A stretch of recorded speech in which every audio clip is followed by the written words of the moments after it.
آسانا برای بالانس 7 چاکرای اصلی ما.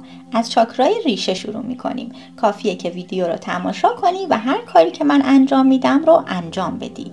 چاکرای ساکرال یا خاجی که دقیقاً پشت ناف ما قرار داره.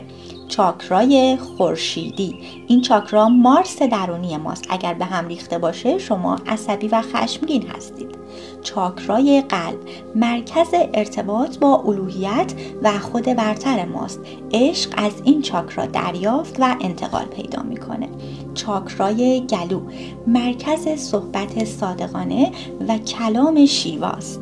چاکرای چشم سوم، مرکز حکمت روحانی و دریافت‌های الهیه. در انتهای پیشانی و سر ما چاکرای تاجی قرار گرفته که باعث یکی شدن ما میشه. من یه دوره رایگان برای تعادل سازی چاکرا آماده کردم. هایلایت ها رو چک کن و زندگی تو به تعادل برسون.